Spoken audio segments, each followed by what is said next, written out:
옛날 어느 마을에 인심 좋기로 소문난 대감댁 마님인 춘자가 있었다. 그녀는 여종 사머리를 무척이나 아꼈는데 그나저나 사머리 이것이 시집을 잘 가야 할 텐데 내가 한번 어떻게 엮어줘 볼까? 예, 사머라, 이리 좀 와보거라. 네, 안방마님. 부르셨습니까? 너 혹시 만나는 사내가 있느냐? 아이고, 마님. 저는 이제껏 남정네 꼬랑내 한번 못 맡아봤습니다. 아이고, 이런 순진한 것. 그래, 너는 어떤 사내가 좋더냐? 너도 이제 시집갈 나이가 되지 않았느냐? 저는 그냥 밥 잘 먹고 일 잘하고 저한테 잘해주면 그걸로 충분합니다요. 으이그, 정말 아무것도 모르는 순진한 예로구나. 남정네는 자고로 밤에 불끈불끈해야. 아니다. 내가 한번 알아보마. 춘자는 착실한 머슴인 칠복이와 덕파리를 부르는데 그래, 너희 둘은 일도 잘하고 돈도 착실하게 모았을 것이고 이제 장가만 가면 되겠구나. 아이고 마님, 괜찮은 처자가 있어야 가죠. 내가 너희 둘 중에 한 명에게 사머리를 보내줄 생각인데. 마님, 정말입니까요? 그럼 정말이고 말고. 내가 남정네를 볼 때 가장 중요하게 생각하는 게 있는데, 칠보가, 너는 밤에 남녀가 사랑을 나누는 자세가 몇 개라고 생각하느냐? 아, 저는 남자가 위로 엎어지는 하나밖에 모르겠는데요. 아, 그래, 그러냐? 순진한 녀석. 그럼 덕파라, 너는 몇 개라고 생각하느냐? 아, 방금까진 40개였는데 칠복이 말을 들으니 41개가 되네요. 뭐라고? 그렇구나. 그래, 그렇다면 결정 났다. 그럼 먼저 덕파리는 오늘 밤에 몰래 내 방으로 건너오도록 하거라. 허풍이면 혼날 줄 알거라. 그리고 칠복이는 모레 사머리를 만날 준비하고 내일 밤에는 너도 내 방으로 건너오너라.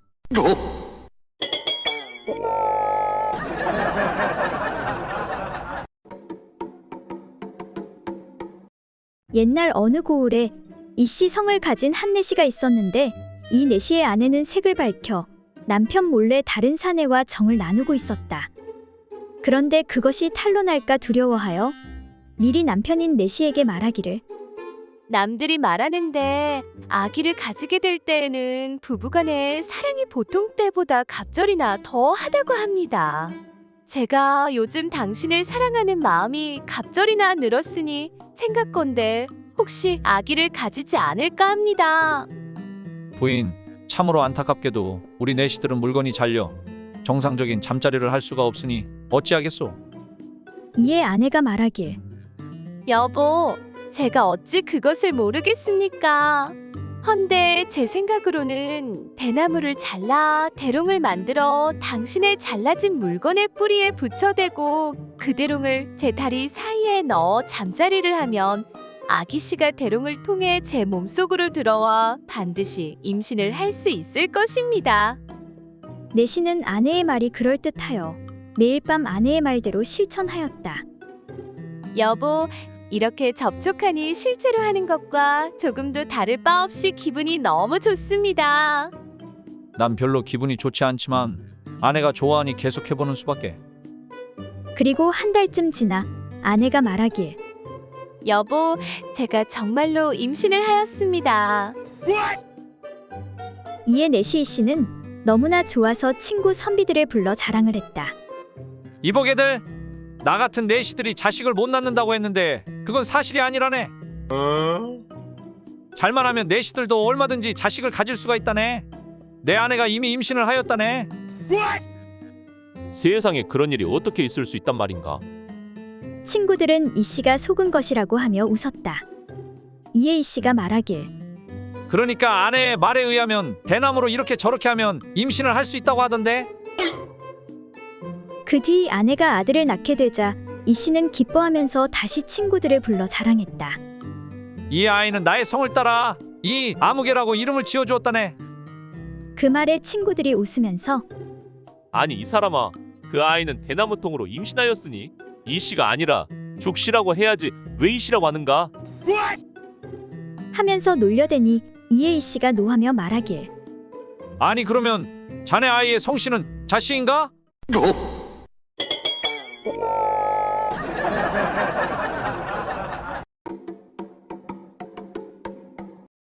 옛날 어느 고을에 어떤 의원이 있었는데 평생 웃지 않는 것으로 유명하였다. 이에 마을 사내들이 모여서 의논하기를 우리들 가운데서 누가 아무개 의원을 웃게 하면 크게 한 턱을 내기로 하자. 약속을 어기지는 않겠지. 하고 다른 사내가 말하였다. 어찌 그럴 수가 있겠는가? 하지만 만약 못 웃기게 되면 반대로 한 턱을 쏴야 할 것이야. 하고 사내들이 말하니 한 사내가 곧 수건으로 왼손을 겹겹이 싸매고 친구들과 함께 의원의 집으로 찾아갔다. 의원이 사내를 보고 물었다. 그래, 무슨 일로 왔는고? 하고 물으니 사내가 눈썹을 찌푸리면서 아무래도 아내의 병이 중한 것 같아 왔습니다. 하고 대답하였다. 그래, 병세가 어떠한지고? 하고 의원이 묻자 그러니까 무엇하고 형언할 수도 없는 속병이 제 몸에 있습니다. 사내의 이 말은 도통 그 뜻을 이해할 수가 없었다. 괴이하게 생각한 의원이 아니, 아내의 병이 자네 몸에 있다니 그게 무슨 농담으로 하는 말이 아닌가? 제가 어떻게 농담을 할 수가 있겠습니까? 사내는 이렇게 말하고서는 왼손을 펴 겹겹이 싸맨 곳을 풀어 보이니 손바닥에 큰 종기가 있었다. 의원은 괴상하게 여겨 아니, 손바닥에 종기가 무슨 아내의 병이란 말인가? 하고 묻자 사내가 말하기를 저희 집이 너무 가난하여 아직도 장가를 들지 못해 음욕이 일 때마다 항상 왼손으로 손장난을 하여 왔는데 이제 손바닥에 종기가 나서 손장난을 못하여 음욕을 풀지 못하게 되었으니 이게 어찌 아내의 병이 아니고 무엇이겠습니까? 하고 시치미를 떼고 말하니 의원이 웃기는커녕 도리어 화를 내며 야, 이놈아! 나는 40년째 손장난 중인데 아무런 병도 안 걸리던데 그게 무슨 소리냐? 그냥 오른손으로 하면 되는 것이 아니냐? 그리하여 사내는 하는 수 없이 친구들에게 한턱을 쏘게 되었다고 한다.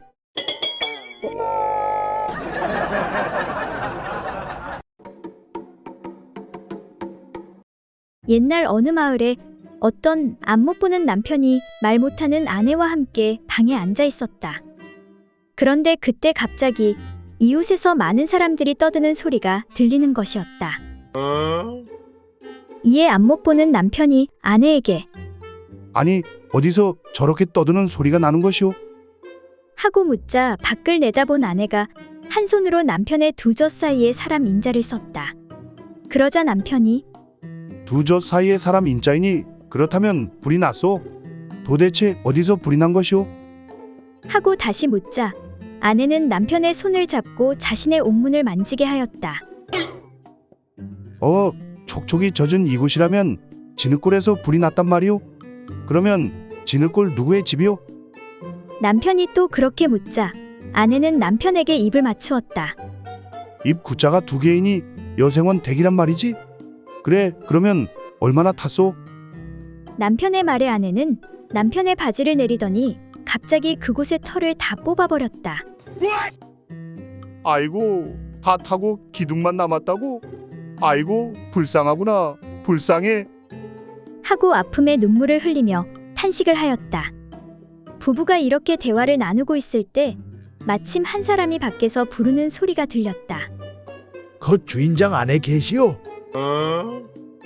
누가 온 것 같은데 어디 한번 나가보시오. 그래서 아내를 시켜 나가보라고 하니 다시 들어온 아내가 이번에는 남편의 거시기를 잡더니 옆으로 확 꺾어버리는 것이었다. 아이고, 허리가 완전히 굽은 것을 보니 옆집 김노인이 왔나 보군 그래. 속히 들어오라 하시오. 그 후로 남편은 아내에게 아무것도 묻지 않았다고 한다.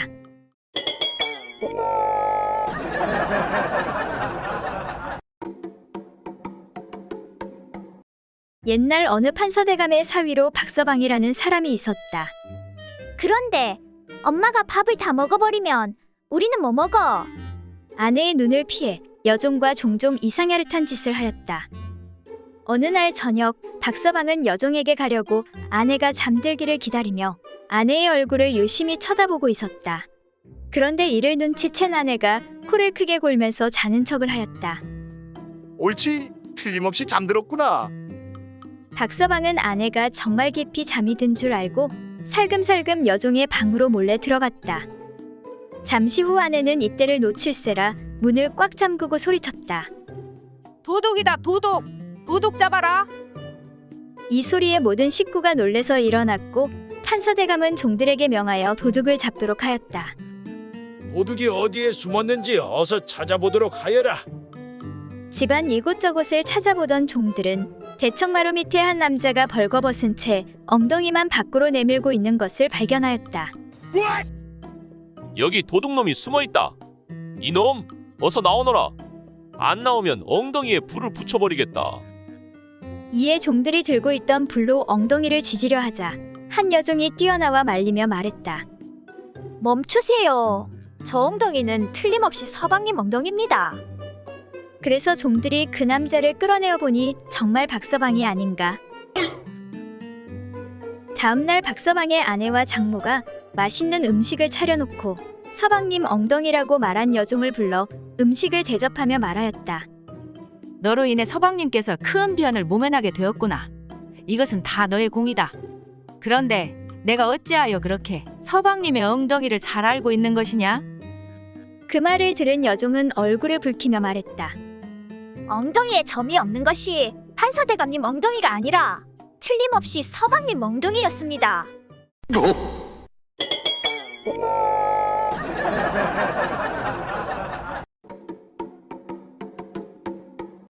옛날 어느 시골 마을에 여색을 밝히는 선비가 있었다. 그는 아내와 첩도 모자라 여종까지 좋아하여 집안 사람 몰래 여종과 은밀히 즐기고 있었다. 하루는 무슨 일로 여종의 남편을 불러 이르는데 떡새야, 이리 좀 와보거라. 네, 주인어른. 저 건너 마을 김대감 댁에 심부름 좀 다녀오너라. 그리고 그동안 네가 집안 일을 많이 했으니 가는 김에 하룻밤 자고 읍내 구경도 하고 좀 쉬다 오너라. 내 여비는 넉넉히 챙겨주마. 네, 주인어른 감사합니다. 하지만 떡새는 주인의 시커먼 속내를 다 알고 있었다. 갑자기 별일도 아닌 것 가지고 하룻밤 잠까지 자고 오라니 아무래도 수상하구만. 그리하여 떡새는 다른 사람을 대신 심부름 보내고 그날 밤 부인 대신 자신이 방에 들어가 누워 이불을 뒤집어 쓰고 있었다. 밤이 깊어지자 선비는 이미 종이 출발한 줄 알고 아무 거리낌 없이 여종의 방에 들어갔다. 욕정이 일어난 선비는 이불 속으로 들어가서 아이고, 요 이쁜 것 그동안 내 참느라 고생 많았네. 선비는 한 손으로 이불을 걷고 종의 두 다리를 들어올린 뒤 허리를 꽉 끌어안는데 그런데 조개 대신 웬 도깨비 방망이가 부딪히는 것이 아닌가? 아니, 이것이 무엇이냐? 놀란 선비가 불을 밝히고 나니 이 모든 게 떡새의 계획인 것을 알게 되었다. 선비는 뭐라 둘러댈 말이 없어 오히려 떡새에게 호통을 치며 야, 이놈 떡새야. 종놈의 물건이 어떻게 그렇게 양반보다 크고 굵단 말이냐? 이런 고얀 놈. 그러자 떡새가 아니, 뭐라고요? 소인의 물건이 크고 작은 것을 양반이 알아 무엇합니까요? 별걸 다 간섭하십니다. 하니 당황한 선비는 다시 아무 말이나 둘러대는데 그러니까 그 무엇이냐? 마누라가 말하길 니놈의 물건이 내 것보다 크다 해서 한번 확인해 본 것이니라.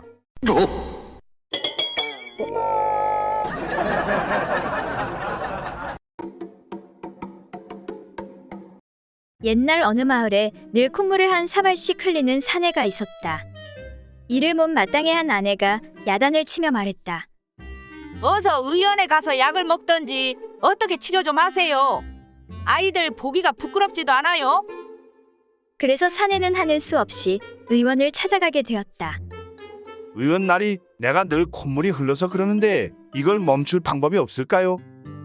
그 말을 들은 의원이 말하길 내가 보니 코가 커서 콧물이 나는 것 같은데 혹시 거시기도 크시오? 코와 거시기는 서로 연결되어 있으니 거시기를 조금 자르면 틀림없이 콧물이 멈출 것이요. 의원의 말에 당황한 사내가 물었다. 거시기를 잘라도 마누라와 밥일하는데 문제가 없나요? 다 자르는 것이 아니라 조금만 자르는 것이니까 밤일 하는 데는 아무 문제가 없으니 걱정하지 않아도 되시오. 의원의 말에 사내는 거시기의 3분의 1을 잘라버렸다.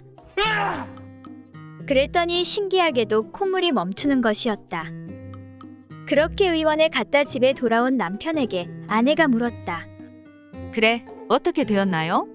치료는 잘 받았나요? 내 말끔하게 치료받았어. 남편이 아내에게 자초지종을 얘기하자 아내가 노발대발하며 말했다. 아니, 그게 무슨 소리여? 콧물 나도 좋으니 당장 가서 다시 붙여오시오. 난 그 큰 거 없이 못 산단 말이오. 발끈하는 아내 때문에 사내는 의원을 다시 찾아가서 잘라버린 거시기를 붙여달라고 했다. 그런데 의원이 난처한 표정을 지으며 말했다. 떼버린 걸 고양이가 물어갔는데 어떻게 하면 좋겠소?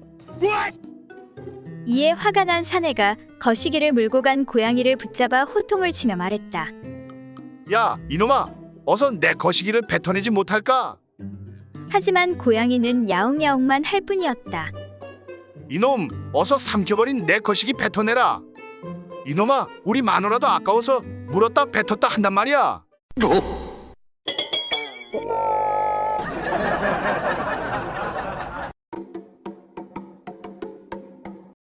옛날 어느 고을에 사는 홍식과 춘식이라는 두 젊은 선비가 함께 여행을 하고 있었다. 그러던 중 어느 한마을에 다다르자 냇가에서 동네 젊은 처녀 하나가 빨래를 하고 있었다. 문득 홍식이 장난기를 참지 못하고 옆에 있던 춘식에게 말했다. 역시 시골 여인들이 참 순박하고 곱다니까. 저 저고리 속 속살은 얼마나 고울꼬. 이복의 춘식이 자네가 가서 저기 빨래하는 저 처자의 가슴 좀 한번 보게 해주게. 만약 그렇게 해줄 수 있다면 내가 남은 경비와 밥값은 다 되겠네. 그러자 춘식이가 고개를 끄덕이며 흔쾌히 대답했다. 좋네. 그거야 별로 어렵지 않은 일이지. 그렇게 두 사람은 빨래를 하고 있는 처녀에게 다가갔다. 그리고는 춘식이가 말했다. 이보시오. 빨래하는 낭자. 네, 왜 그러시오? 다름이 아니라 내가 듣자 하니 지금 이 고을에 마땅히 2개가 있어야 하는 것이 3개가 있는 요괴들이 있다고 하더이다. 그래서 그것들 때문에 큰 흉년이 들 것이라는 소문이 자자하오. 이에 고을 원님께서 빨리 그 요괴를 잡아오면 큰 상을 내리겠다고 하시던데, 내가 보기에는 온매무새를 보아하니 처자가 분명 가슴이 3개 달린 요괴 같소. 그러니 지금 당장 요괴가 아닌 것을 증명하지 못하면 내 관하로 끌고 가야겠소. 네, 뭐라고요? 내가 가슴이 3개 달린 요괴라고요? 그 말을 들은 처녀는 지레 겁을 먹고 허겁지겁 옷을 풀어 보이면서 말했다. 그게 무슨 소리예요? 자, 보세요. 제 가슴은 이렇게 2개뿐이에요. 라고 하며 봉긋한 가슴을 보여주었다. 이에 춘식이는 내기에서 이겼다고 좋아하며 자네 봤는가? 틀림없이 약속을 지켜야 하네. 아이고, 내 오랜만에 좋은 구경했구먼. 틀림없이 약속은 지키지. 그때 처녀가 말했다. 선비님, 정말 원님께서 요괴를 잡아오면 큰 상을 주신다고 하셨습니까? 그렇소. 다행히 처자는 요괴가 아니니 이제 안심해도 되시오. 그런데 선비님, 제가 보니 저 옆에 있는 선비님이 아무래도 가운데 다리가 하나 더 달린 요괴 같은데 얼른 잡아가시지요.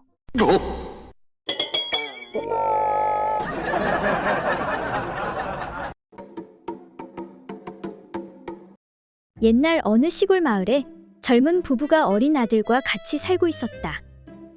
부부는 어린 아들과 함께 한 방에서 자면서 부부가 잠자리를 가까이 할 때면 언제나 어린 아들을 발치해서 자게 하였다.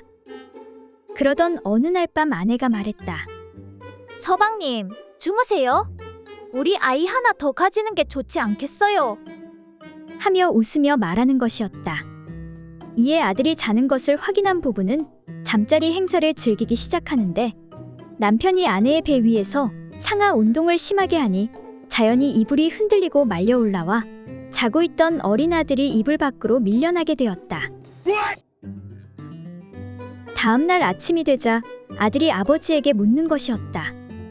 아빠, 간밤에 잠잘 때 이불이 막 흔들리면서 진흙을 밟아 뭉갤 때 나는 소리와 같은 이상한 소리가 나던데 그게 무슨 소리예요? 당황한 아버지는 애써 기색을 감추고 아들에게 둘러댔다. 응, 그러니까 말이지. 그것은 진흙새가 우는 소리란다. 이 말을 들은 아이는 한참 생각하더니 다시 묻는 것이었다. 아빠, 그러면 그 새는 어떤 때에 울어? 왜 매번 밤중에만 우는 거야? 당황한 아버지가 또 말하길. 그 새는 따로 때를 정해 놓지 않고 수시로 운단다. 그리고 너는 아직 어리니까 그런 것은 몰라도 된단다. 그런데 그것은 왜 묻는 것이냐? 아버지가 궁금해 아들에게 물으니 아들이 콧등을 찡그리며 말했다. 나는 그 진흙새라는 새가 울지 않았으면 좋겠어요. 그 새가 울 때면 이불이 들썩거려. 추워서 견딜 수가 없단 말이에요.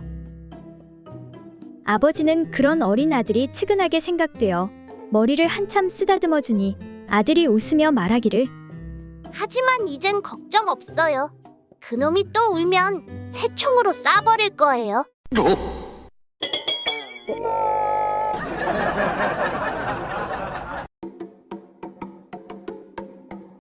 옛날 어떤 젊은이가 유명한 박수무당의 제자가 되었다. 그러나 무당은 뭣 하나 변변히 가르쳐주는 것 없이 허드렛 일만 시키는 것이었다. 제자는 때가 되면 가르쳐 주겠거니 하고 틈틈이 스승이 하는 것을 열심히 살펴 머릿속에 새겨두곤 했다. 그러던 어느 날 스승이 외출하고 없는 사이에 어떤 사람이 찾아와 급히 굿을 하여 달라고 청하는 것이었다. 스승님께서 지금 출타 중이신데 사나흘 후에나 돌아오실 것 같습니다. 우리 집 향월이가 학질에 걸려 죽어가는데 어떻게 기다린단 말이오? 하고는 오히려 그 사람이 화를 내는 것이었다. 아니, 향월이라면 이 고을에서 제일 미모가 뛰어나는 그 여종이 아니오? 그렇다면 제가 한번 가보겠습니다. 배울 것은 거진 다 배웠으니까 스승님이나 진배 없을 것입니다. 우선 부딪혀 볼 생각으로 제자는 그 사람을 따라갔다. 하지만 막상 하려니 어떻게 해야 할지도 모르겠고 무엇보다 향월이의 뛰어난 미모에 다른 마음이 생기게 되었다. 지금부터 치료를 시작할 테니 여기 사방에 병풍을 치고 무슨 소리가 나더라도 아무도 접근하지 못하게 하십시오. 그리고 나서 제자는 징을 치고 춤을 추면서 아무런 주문을 외워대다가 향월이를 끌어안고 옷을 모두 벗긴 다음 이상야릇한 짓을 해버리고 말았다. 그렇게 해서 향월이는 땀을 비오듯 쏟아내었고 그 때문인지 학질은 씻은 듯이 낫게 되었다. 제자는 향월이를 고쳐주고 사례를 잔뜩 받아 돌아왔다. 그리고 몇 달 후 또 그 사람이 찾아와 이르기를. 우리 대감마님께서 지금 학질로 고생하고 있으니 어서 좀 고쳐주시오. 그런데 이번에는 고칠 자신이 없어 제자는 스승에게 전말을 구하고 용서를 빌었다. 스승님이 안 계실 동안 제가 멋대로 가서 엉터리로 굿을 하였습니다. 용서하여 주십시오. 그러니 어서 가서 대감마님의 병을 고쳐주십시오. 그 말을 들은 스승 박수무당은 의아한 표정을 지으며 말했다. 기특한 놈, 내 놈이 드디어 모든 것을 다 익혔구나. 사실은 나도 그 정도밖에 할 수 없으니 이번에도 내가 가서 고치도록 하여라.